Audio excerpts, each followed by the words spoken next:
On every U.S. currency bill and coin, since 1957, there is a line "In God We Trust," the official motto of the United States.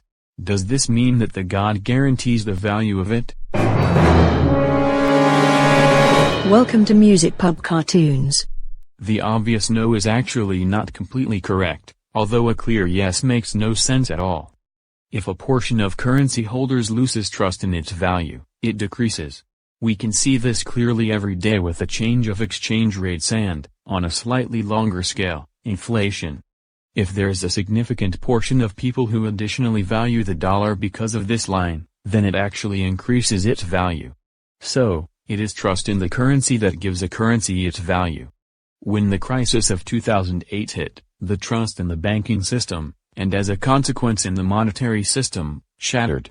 It was a good time to experiment with alternatives, and the most successful of the experiments became Bitcoin, effectively launched on 3rd of January 2009, when the Genesis block was mined with the following text in its Coinbase.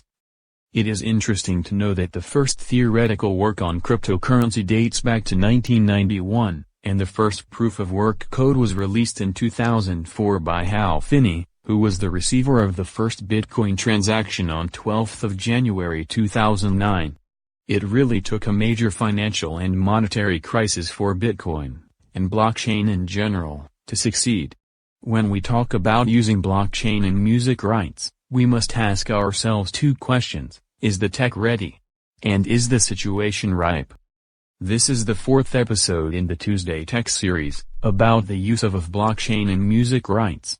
And if you saw the previous ones, the link to the whole playlist is here. It may seem that my answer to the first question is a clear no.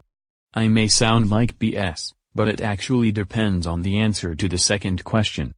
An independent team of several experienced developers could create a working system from scratch in several months, but only if there were no legacy concerns. If such a system could succeed without traditional major players in the industry, major publishers and labels, as well as various collecting organizations. Maybe such a system has already been created, maybe by more than one team.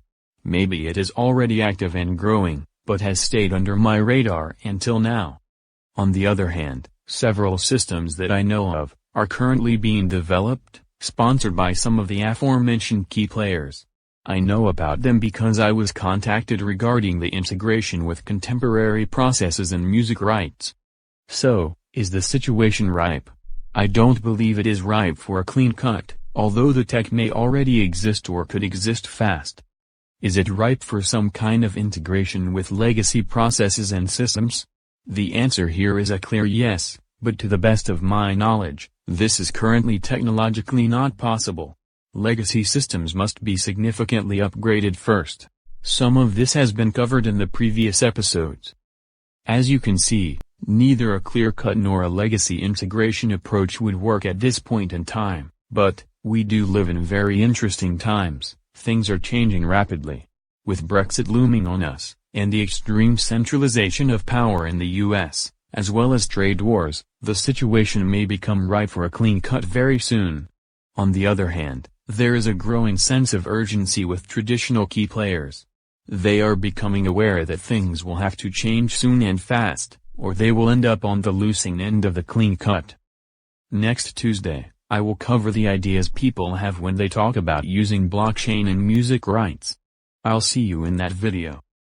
Thanks for watching Music Pub Cartoons, developing software that uses music metadata, generates, parses, validates, merges or delivers.